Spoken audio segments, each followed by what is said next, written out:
Rasanya kayak gimana ya pada saat saya dengar banyak orang, semua orang udah pada tahu semua kalau suami saya sudah menikah lagi.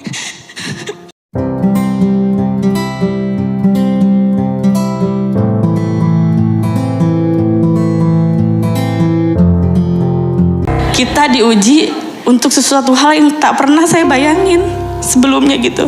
Tiba-tiba saya merasakan sesuatu hal yang janggal. Tiba-tiba ketika suami sudah mulai masuk kerja, perasaan mulai nggak enak. Iya. Kejanggalan itu apa saja? Misalnya? Kadang-kadang harusnya pulang nggak pulang gitu kan, maksudnya telat pulang gitu ya. Biasanya nggak pernah gitu. Iya, nggak pernah kayak begitu gitu, selalu memberi kabar. Terus ternyata komunikasi saya juga udah mulai dibatasi sama beliau waktu itu. Nggak boleh begini, nggak boleh begitu gitu kan gitu. Kita sempat bertanya kenapa ya, ada apa gitu ya, ada apa. Terus ada satu momen yang saya pikir ini enggak gitu, tapi beliau tetap melakukan waktu itu. Harusnya tidak pergi, kok pergi gitu. Jadi saya pikir oh ada apa ini gitu. Tapi tidak terlalu ini, saya berpikir udahlah ini hanya perasaan saya aja gitu kan. Ini saya perasaan mungkin lagi sibuk gitu kan ya. Udah nggak apa-apa gitu. Nggak apa-apa gitu. Tapi ternyata rasanya kayak gimana ya pada saat saya dengar banyak orang, semua orang udah pada tahu semua kalau suami saya sudah menikah lagi. Dengan siapa? Dengan admin kantornya. Admin kantornya yang baru masuk saat itu, pada saat baru masuk kemarin COVID itu. Jadi tadi dengan lembaran baru, rumah baru, kesehatan baru, kondisi perekonomian secara keseluruhan baru, masuk kantor ketemu karyawan baru. Betul. Malah membuat kehidupan baru. Yang saya pokoknya nggak pikir sebelumnya, karena suami saya karir alhamdulillah lagi bagus-bagusnya ya Bu ya. Beliau hampir setiap tahun dapat reward jalan-jalan ke luar negeri, namanya banyak disebut orang waktu itu. Jadi pada saat dengar kayak gitu kita rasanya runtuh Bu, hancur ya saya. Tapi saya nggak tahu mau ngapain gitu. Ketika sulit bersama ibu, ketika jatuh bersama ibu, betul. Berjuang bersama ibu, betul. Ketika sukses berpindah ke lain hati, sampai menikah. Pada saat saya ketahui sudah menikah. Secepat itu. Dan yang lebih parah lagi, yang menurut saya ketahui mereka sudah mengandung anak suami saya waktu itu. Jadi menikah itu perempuannya sudah mengandung anak dari suami saya waktu itu. Ditanyakan ke beliau? Sudah ditanyakan. Mengaku? Berdua mengakui. Berdua maksudnya? Dengan perempuan itu mengakui. Saya temuin mereka Bu, saya temuin mereka di kantor. Hah? Ya, saya sempat temuin mereka di kantor. Mereka sedang berdua waktu itu. Anak-anak banyak di kantor. Mereka mengakui kalau memang sudah terjadi seperti itu sama saya. Di kondisi sedang hamil. Betul. Dan sudah sah menikah. Betul, sudah gitu. Innalillahi. Rasanya siapa sih perempuan yang gak hancur Bu hatinya kalau suaminya seperti itu gitu. Rasanya pengen hilang. Sempat beberapa kali saya pengen mengakhiri hidup saya. Tapi Allah waktu itu baik banget sama aku. Tiba-tiba anak-anak yang terlintas, anak-anak mereka tidak punya salah apa-apa ya. Kalau saya tinggalkan mereka bersama siapa? Saya juga tinggal di sana sendiri. Tidak ada orang tua ataupun saudara waktu itu. Rasanya saya semuanya sendiri gitu. Sekarang sudah berapa lama sendiri lagi? Akhirnya setelah saya berusaha bertahan ya, yang pasti pada waktu itu kan tidak ada pilihan untuk tidak menerima waktu itu kan.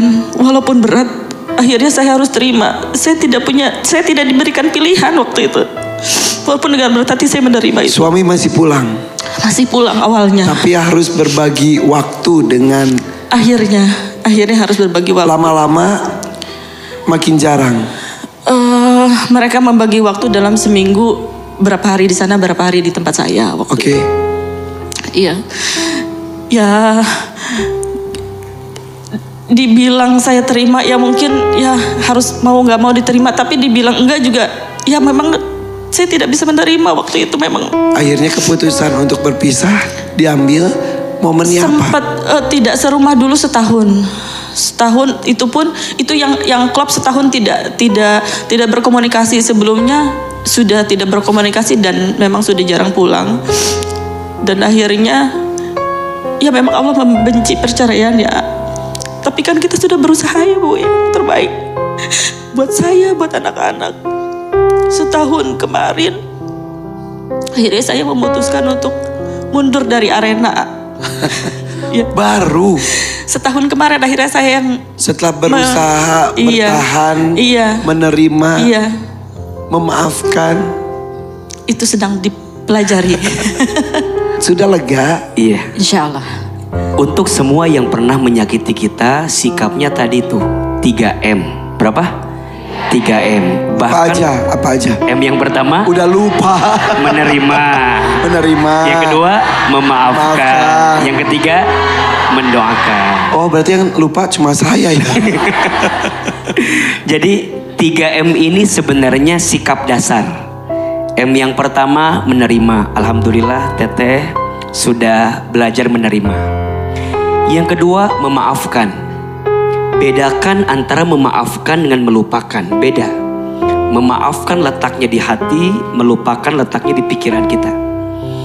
Memaafkan itu bukan karena kita kalah, bukan. Memaafkan itu bukan karena kita lemah, bukan. Teteh bisa memaafkan karena Teteh tahu ini perintah dari Allah Subhanahu wa Ta'ala. Maka untukmu yang pernah disakiti kemudian memaafkan orang, jangan ngerasa rugi.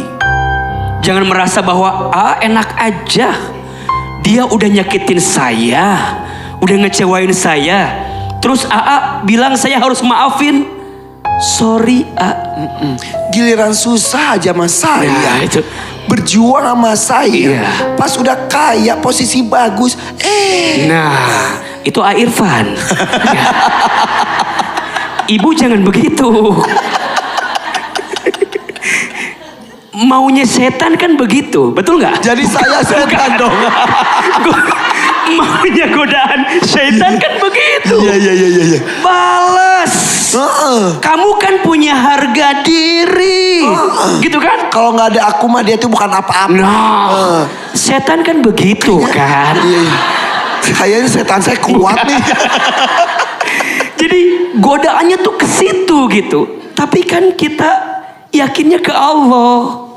Sekarang Ahilman kita buktikan. Teteh setelah suami izin ya menikah dengan yang lain, Teteh hidup jalan terus kan? Alhamdulillah. Masih bisa bernafas. Alhamdulillah. Anak-anak sehat. Alhamdulillah sehat. Hari ini masuk TV. Iya.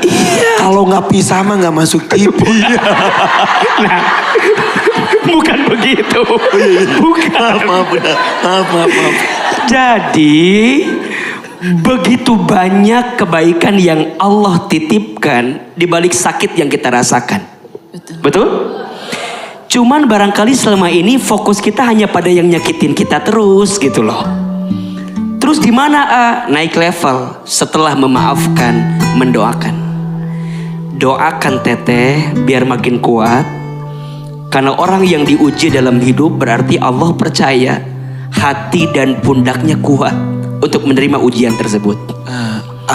Iya. Kalau doanya mudah-mudahan dia cerai juga, gitu gimana? Nah, Kan ini, doakan juga. iya, ini namanya apa tadi? Setan. Doain kita biar makin kuat. Doain juga mantan suami kita dengan pasangannya. Semoga Allah berikan kebaikan. Hakikatnya bukan untuk dia doa itu, untuk kita. Rumusnya, siapa yang mendoakan sesuatu yang baik untuk orang lain, hakikatnya doa itu akan kembali kepada kita. Setelah mendoakan yang baik, hati kita mulai ikhlas naik level yang paling tinggi. Nanti dengan segala kebaikannya, Allah akan isi ruang di hatimu yang pernah sakit itu dengan orang lain yang lebih baik daripada dia yang pergi meninggalkan. Cie. Iya. Maka untukmu yang pernah disakiti, jangan larut dengan sakit itu. Betul? Belajar untuk menyembuhkan lukanya walaupun sakitnya masih terasa. Begitu dalam hidup. Kita disakiti, oke. Saya sakit, oke, terima dulu. Belajar maafin, belajar doain, belajar ikhlas. Sakitnya mungkin masih ada, tapi pelan-pelan lukanya hilang, sakitnya pergi, Allah gantikan dengan kebaikan-kebaikan lain di tubuh yang lain. Mudah-mudahan tidak hanya untuk TDC saja, buat kita yang mendengarkannya juga ada pelajarannya. Tidak usah menjadi sampai seperti TDC nasibnya untuk mendapatkan level sabar seperti itu. Insya Allah ya,